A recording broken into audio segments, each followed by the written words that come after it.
So what is up, guys? Nick here, helping you to master your technology. Welcome to iOS 14 versus One UI 2.1, which has the better navigation, meaning how we operate these phones in 2020. So let's talk about it here. We'll begin with the gestures for the iOS platform. So you can kind of just swipe from the bottom here to get to your applications. You can also do that once you're in application right here. And then you can also go ahead and swipe up like this to go through your applications. Now it's pretty easy to just kind of, swipe two away right here, but there's no clear all button here for the iPhone on iOS 14. So do keep that in mind. But these application icons are a little bit bigger. These pages, they're a lot bigger than on the Samsung phone when you go through them. Now for the Samsung device, if you have the gesture bar not hidden, you can also do this as well, kind of swipe through here. And also you can go ahead and do the same kind of gesture right here. It's basically identical, although the pages here are a little bit smaller than the one on the iPhone, but at least you do have a close all button here for Samsung. Now, one thing that's really nice about the Samsung device is that you're not limited to just the gestures. You also have the ability to put on navigation buttons over here as well. And you can kind of change the sides around. You could have hints if you want. So there's multiple different ways to go ahead and navigate the Samsung device. But if you do hide this gesture, you kind of lose that ability to kind of swipe through the application. So do keep that in mind here for the One UI. Now, talking about the iPhone, the ability to go through these pages, you can just tap on these dots as well. You can do this on both. So you can see here on the Samsung phone, you could do the exact same thing. So there's really no difference here. Now, one difference though is if you edit home screen here, you can swipe through the pages like this. You can't do that on the One UI. Pretty quick, blindingly fast, can't see anything basically. Now, if I go ahead and try to do that here, you can't do it. Now, if I go like this,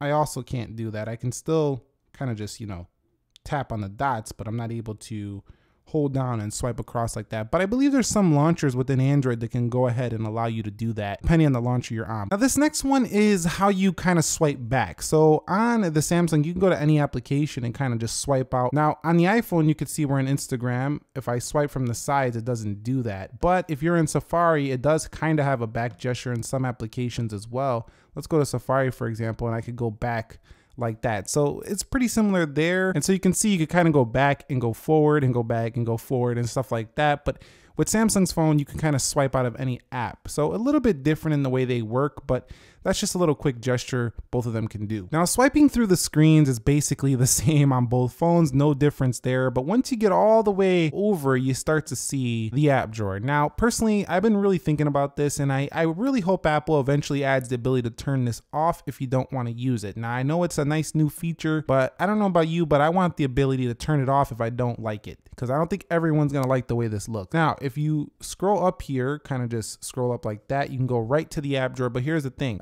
you can make your apps basically all clean, basically nothing on the screen, get rid of all the pages and just have blank pages like this, and then just have your app drawer. But if you think that's too messy, you can go over here and go to home screen settings, and you could just kind of go to home screen only and no longer have an app drawer. So this kind of makes it feel more a little bit like iOS 13. At the same time, you don't have to deal with an app drawer or nothing like that. So again, options. Samsung's still giving you more options in the iPhone over here when it comes to, app drawers and home screens and stuff like that. In addition, on the Samsung phone, if we go over here to home screen settings, you can see that we can change the grid size. So we can have different amount of apps on the screen. And again, something you still can't do on the iPhone is you can't place the app anywhere you want on screen. You could still do that on basically any Samsung device. So there's some major differences. So when you're seeing people saying, oh, it's more like Android, no, it's not really like Android. It's just widgets are here on iPhone now. Getting to the widgets now, you could see that the widgets on the iPhone right now, they're not very interactive. They just kind of seem like blown up apps with quick glance of information. Whereas with the Samsung device, you can have widgets like this and kind of scroll through them. They're very interactive. You can also resize them to any size you want right here. So you can see when we're in the widgets section, if you do click something, there is different sizes you can add. Don't get me wrong, but you can't resize them while you're on the home screen, but still there are different sizes.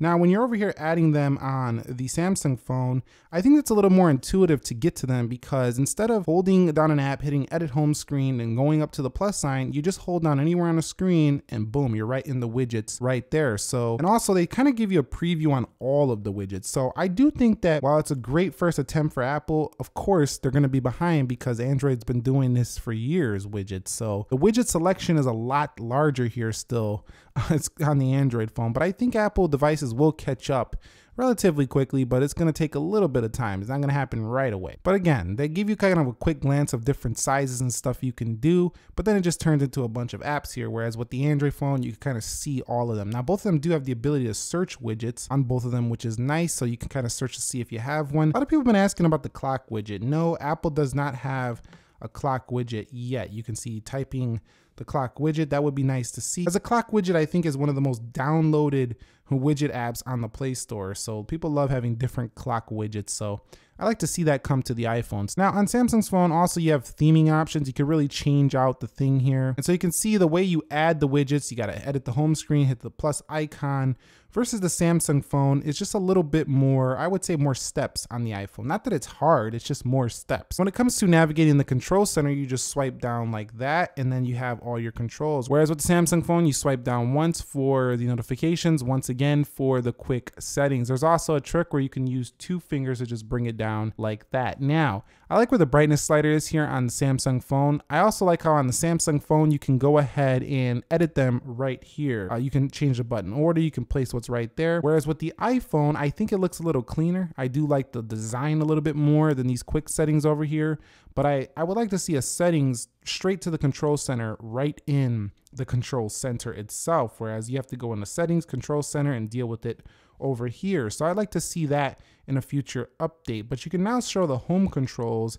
when navigating the control center here for the iPhone. So that's pretty nice here in iOS 14. Now, when it comes to getting rid of screens for the Samsung phone, you could just go ahead and delete the whole screen. I ask you, are you sure you want to delete this?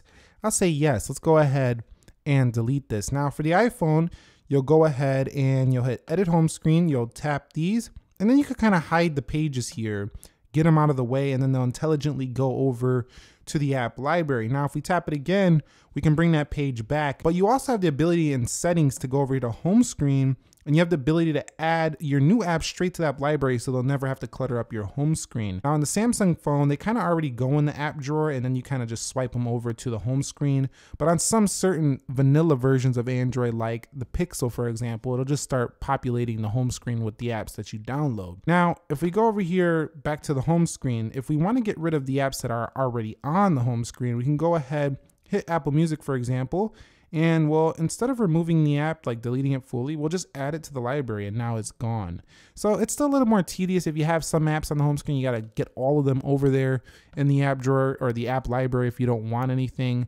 Whereas over here, you can just delete the entire page and be done with it in one swoop, just like that. So when navigating the app drawers and the app library, keep in mind that this is intelligently organized. So everything is kind of in places you would expect, like health, lifestyle, entertainment, reference, and reading. Whereas on the Samsung phone, it's just an alphabetical order. I think both are pretty intelligent though, because your brain will just naturally think A through Z, and you'll find your apps easily here on the Samsung. Whereas over here, I think it's going to take a little bit more memorization to know, okay, social, productivity, but both is really just an adjustment period to remember in your brain, okay, these are organized by things I do. And then over here, these are organized by A through Z. So both of them are organized well. But once you start changing this to like your own custom order, then it could get a little bit complex here on the Samsung. But at the same time, I would like the option to turn this off if I could, just like I can get rid of that app drawer and just go to home screens only on the Samsung. Another thing that's different about the Samsung navigation and the Apple is that if you go over to the left, you have a today view versus like a Samsung daily view.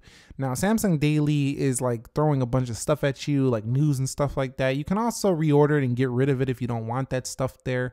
But the today view to me is a little bit cleaner. It's more personalized, a little bit simpler.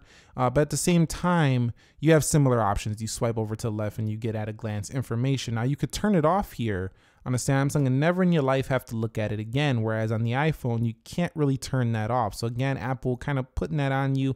You can get rid of everything in here, but then it's still there, just a search icon. Now you can swipe down the search here, and on the Samsung phone, if you go over here to home screens only, let's go over home screens only, you can swipe from the bottom to search your stuff right there. So definitely you have similar ways to navigate the Samsung phone as you do on this iPhone over here. And within the app drawer, you can search for different apps just like you can do over here in the app library. So that was a good move by Apple, and putting in a list view I think makes it easier for everyone. That's definitely a good touch. And last thing I want to talk about is the settings on both of them, because Samsung used to be ridiculous in the settings where you would just get lost in there. There was just so much going on. But now I'm starting to wonder, why is Apple continuing to put all of these apps at the bottom? Can't we just get one sub menu right here, or just one menu that says apps? I see we have app clips right here, but what about just apps and then put all these apps? Because it makes the settings menu a lot longer than it should be, I feel like. But when it comes to their general settings up here, it's really going to come down to familiarity. Are you familiar where your settings are placed with an iPhone or the Samsung phone? Both of them are laid out pretty similar. And once you start digging around and getting into accessibility and advanced features and stuff, they both get pretty complex. There's a lot of, sub menus. So the iPhone can be simple or it can be difficult depending on what you're doing with it. I think that iOS 14 has made iPhone more complex than it used to be. Unfortunately, it's not as simple as iOS 13 in my opinion, or even past versions. And Android definitely looking a little bit more clean in comparison to iOS 14. You can really make the Android phone look clean, the One UI look clean, if you just don't populate it with too much widgets and stuff like that. So for me, I do think that iOS has the better navigation still. It's just a little bit easier for consumers, I feel like. But if you want more features, no, iOS 14 has still not caught up. Customization is still king on the One UI as well as Android phones. You just can't beat it still. Android has been doing this thing for too long and is still the king there. So let me know your thoughts between both of these. Are you switching to iOS 14 this year? Are you sticking with the One UI? You said, I have both. I don't care. Just fun to watch. Thumbs up if you enjoyed it. Let me know your thoughts down below. Subscribe if you haven't already. Nick here. Be sure to stay safe, stay well, and peace.